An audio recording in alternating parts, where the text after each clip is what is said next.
I'm Rebekah Wineburg. I'm the winemaker for Quintessa and Illumination.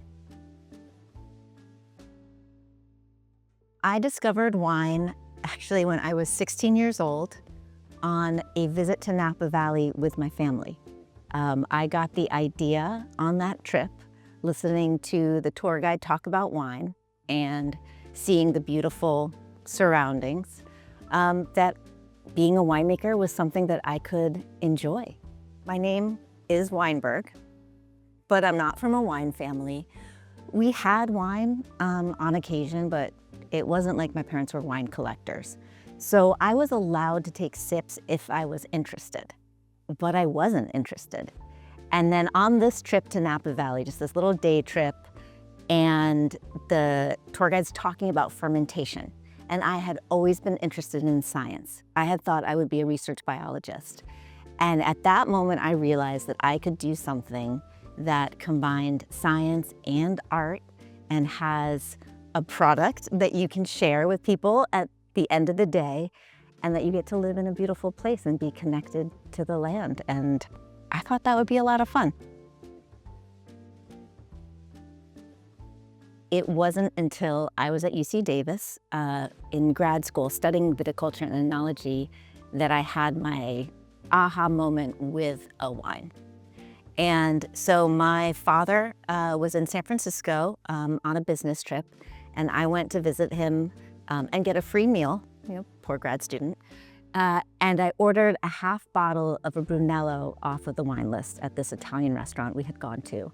And the sommelier came back and he told me, "Oh, I'm so sorry, we don't have that wine, but we have blah, blah, blah." And he said this wine, and I didn't want to embarrass myself and say I didn't know what he was talking about.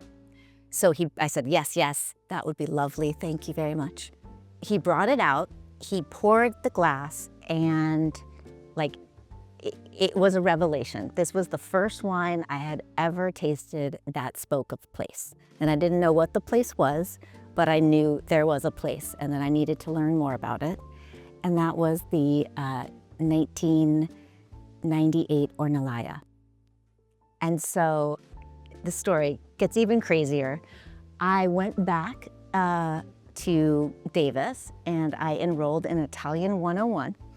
And I made an Italian grad student help me translate my resume and cover letter and sent it out to any Italian, any Tuscan winery that I could find an address for. And the only place that called me and where I ended up working was Ornellaia.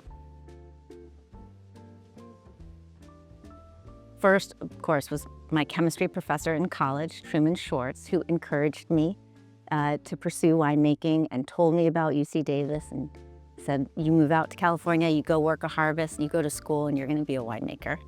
Then there's Charles Thomas, who I worked for on my first vintage in Napa Valley, and who is actually my predecessor at Quintessa.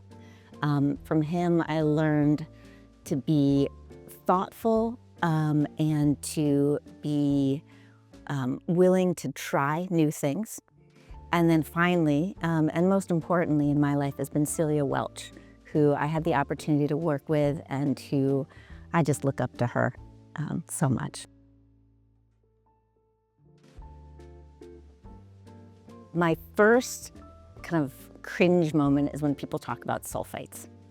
And then that there's this demonization of the use of sulfur in wine. It's a natural product. It doesn't cause reaction, and I think we need to address this. I don't understand why this keeps on becoming a question. My second kind of cringe moment is when people obsess about the alcohol percentage in a wine. I think that what's important in wine is balance. And if the wine tastes balanced, then it doesn't matter if it's 14 or 14.8 or 15. Let the wine speak for itself. I am really proud of the wines we make every year, but particularly in the challenging years.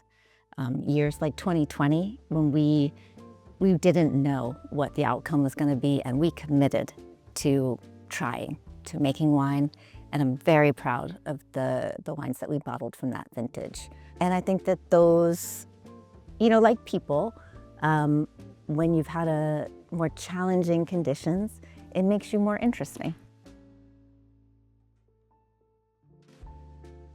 When I'm not drinking wine, I'm gonna love a good cocktail, but I'm not obsessive about making them myself. I prefer someone else to make them and give them to me.